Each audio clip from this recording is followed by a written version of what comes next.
If you find yourself pouring your energy into people who hurt you, hoping your love will finally change them, stay here for a moment. You know the feeling. You see their pain. You see their potential. You see who they could be if they just tried. And you believe that if you love them enough, care enough, give enough, stay long enough, they will finally heal. So you pour, and pour, and pour, and they do not change. And you are exhausted. If this is you, stay here for a moment. Here is what to understand about this pattern. It is not a sign that you are naive. It is not evidence that you have no self-respect. It is not a failure to see people clearly. It is an adaptation. Something your nervous system learned to do. Because at some point it needed to. It's an energetic memory. Somewhere in your childhood, you learned that love requires fixing. Maybe you were responsible for a parent's emotional state. Maybe you learned that your value depended on keeping someone else okay. Maybe the only way to receive love was to earn it. By taking care of someone who could not take care of themselves. Your nervous system learned something specific from this. It learned that love is not free. That you must work for it. That your worth is measured by how much you give. So you learned to rescue. Not because you wanted to. Because your system learned that your safety depends on fixing the people around you. Here is what that means practically. The rescuer compulsion is not a choice. It is a reflex. When you encounter someone who is struggling, your nervous system does not evaluate whether they are capable of change. It activates the old learning. The learning that says, if you do not fix them, something bad will happen. So you pour. You give. You stay. You abandon your own needs. Not because you are weak. Because your body learned that your survival depends on keeping others afloat. This is the resonance angle. What you are carrying inside resonates with what is outside that matches it. If you learn that love requires fixing, you will be drawn to people who need fixing. Not because you want to be drained. Because the familiar feels like home. And people who are whole, who do not need you to rescue them, who can take care of themselves. They may feel wrong. Not wrong because they are wrong. Wrong because your nervous system does not recognize them. They do not fit the template. They do not activate the familiar pattern of giving and fixing. The person who needs rescuing is not more deserving of your energy than you are. They are familiar. And the exhaustion you feel is not proof that you are a bad person for wanting to stop. It is the cost of a pattern that was never updated. Here is what this pattern is costing you. You are depleted because you are pouring from an empty cup. You are resentful because somewhere inside, you know you are giving away something. You cannot afford to lose. You have lost touch with what you actually want because you have spent so long focused on what they need that your own needs have become background noise. And underneath the rescuing, there is a younger part of you that learned that love is not free. That part is still waiting for someone to say, you do not have to earn love by fixing anyone. You are worthy of being loved just for existing. In the session that follows, we are going to work with this pattern directly. Not by learning to set better boundaries. Not by rehearsing what to say when you want to stop giving. By going into the body, where the compulsion lives, and updating what the nervous system believes about love. The session will guide you through the felt sense of the rescuing, the beliefs beneath the fixing, the younger part of you that learned that your worth depends on how much you give. And then it will resource that part with something it did not have back then. your presence as an adult, your capacity to be with what arises, and a deeper truth about who you actually are. Beneath the compulsion to save. Let's now go to the integration session. If you find yourself pouring your energy into people who hurt you, hopping your love will finally change them. Stay here for a moment. Take a slow breath and arrive here. You do not need to analyze anything. Let the words land where they land. Your body will take what it needs. This material is emotionally activating by design. It works by meeting what you are carrying directly. To get the full benefit and stay present rather than overwhelmed. Tap gently on a single point as you listen. If you know AFT, you can use all 9 points. But using only a single point, such as karate chop or collarbone, keeps your attention inside the feeling, rather than tracking where to tap next, and is just as effective. And begin. I now recall how this pattern shows up in my life. I tend to feel responsible for the emotional well-being of difficult people. I often believe that if I just love someone enough, they will eventually heal. I confuse giving endlessly with being a good and loving person. I frequently stay in relationships where I am drained because I see their potential. I have a pattern of abandoning my own needs while trying to save someone else. If this resonates, we will now gently connect with the emotional experience behind this pattern. Even as they hurt me, I feel a pull to help them. A tightness in my chest says I am the only one who can fix this. My stomach clenches with the thought, if I stop giving, they will fall apart.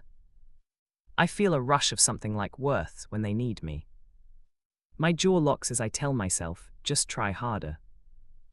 A hollow ache opens in my gut when I think of leaving them alone. I believe deep down that their pain is more important than mine. My shoulders round forward as if carrying them. I feel guilty for every moment I think of myself. A quiet voice whispers, maybe this time they will see how much I love them. I ignore the tiredness in my bones and keep going. I feel a familiar squeeze in my throat when I imagine them angry at me. I tell myself, if I leave now, all my effort will have been wasted. My hands want to reach out even as they pull away. I feel a dull pressure behind my eyes, but I do not cry. I notice how this feels in my body. I think I am valuable only when I am needed. A knot forms in my stomach as I realize they might never change. I push that thought down and try harder. Breathe into the heaviness in your chest. I feel frantic inside, but my face stays calm. I tell myself I must be the one who saves them. A sinking feeling says I am disappearing. I notice my mind repeating, maybe tomorrow will be different. Let the body soften a little. I feel anger, but I turn it into pity for them.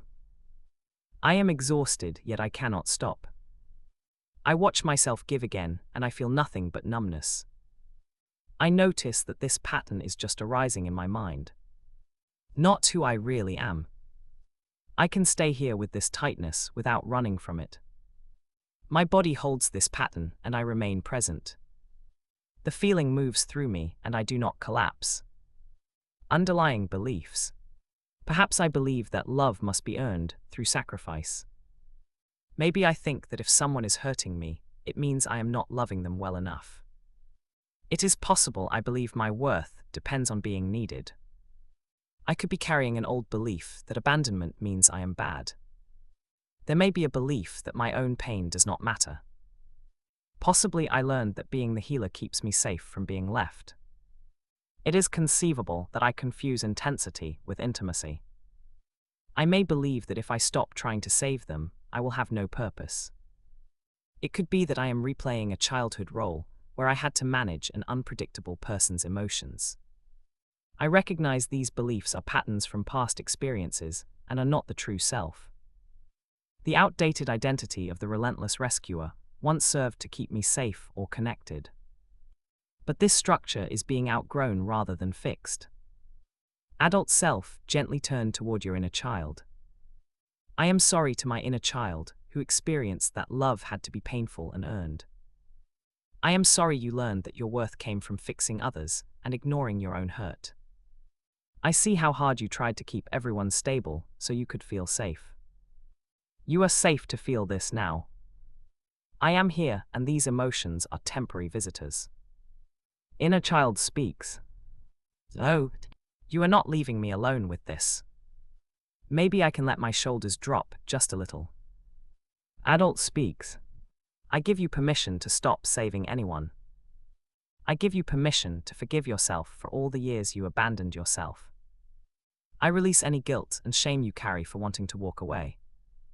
I honor our journey together. I love you. You are safe to let go and simply be yourself. Because I am here now and always to protect you. These feelings are passing experiences, not defining reality. Now that we've felt and honored the experience, allow understanding and light to arise naturally. Message from Higher Self. Your impulse to love and heal is beautiful. But the belief that you must hurt yourself in order to save another was an illusion born of an old misunderstanding. You were never meant to be the source of someone else's transformation. That truth restores calm, freedom, and balance. Your thoughts, fears, and emotional reactions are temporary appearances in consciousness. The true self is always whole, untouched, and free. You are not the rescuer. You are the awareness that witnessed the rescuer. Filling the void. I can feel what is mine to carry and what is theirs. I have containment for my own pain without rushing to fix someone else. My body knows how to pause before I give. I can move forward in my own life, even if someone else is still struggling. I feel the ground beneath me, holding me while I do nothing to save anyone. The ask, inner child. I give you permission to feel the empty space in my chest where their need used to live. And just let it be there without filling it. I allow my hands to rest at my sides instead of reaching out. And I notice how strange and possible that feels. Adult self. I choose to stay present with the urge to rescue. And I let that urge move through my body without acting on it. I can take one small breath in the middle of their crisis and feel my own feet on the floor. Higher self. I allow the experience of letting go to unfold in its own time. Through sensation rather than decision. Awareness remains steady while the impulse to save rises, peaks, and falls away on its own. Bridge into your new reality. I used to feel a desperate pull to fix them.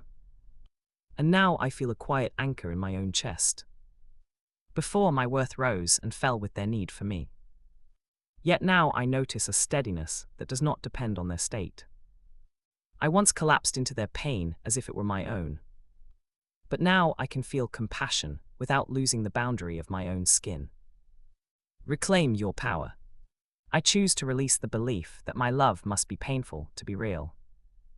And I embrace the learning that my presence is enough without any fixing. I witness myself letting go of the rescuer role. And I know the self that watches is always untouched, capable, and free. Seeing it done, I imagine myself feeling calm and clear while someone close to me struggles. I see myself now noticing their pain without a tight chest or a frantic urge to jump in.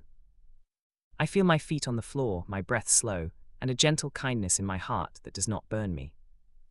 I watch myself say, I trust you can find your way. And I feel relief instead of guilt. In this parallel reality, my energy is mine again. And I am free to love without losing myself. The real self is the stable witness of all of this. I now feel how ordinary it is to care without collapsing. My body knows what it feels like to let someone else hold their own weight.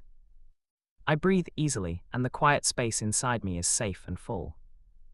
Now experience a new future. I notice the exact moment the old pattern would usually begin. Someone near me is hurting, and I feel a small familiar tug in my chest. But instead of gripping, I take a slow breath in through my nose and feel my ribs expand easily. My feet stay flat on the floor. My jaw is soft. The tug is there and I let it be there.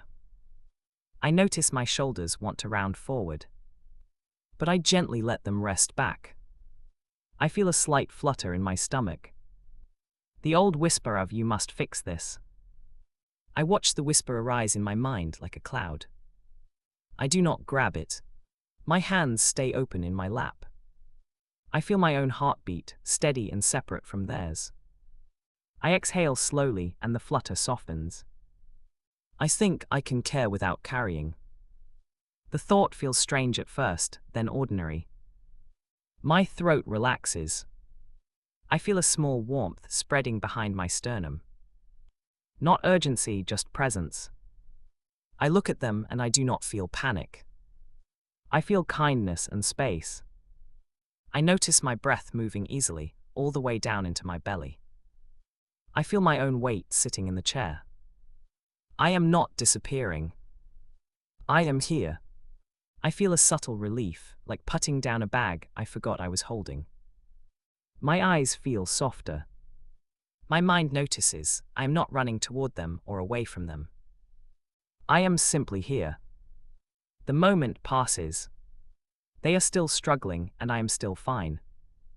I feel a quiet satisfaction, not proud, just real. My body learns this is safe. This is normal. I take another breath and feel complete. The urge to save came and went, and I did not lose myself.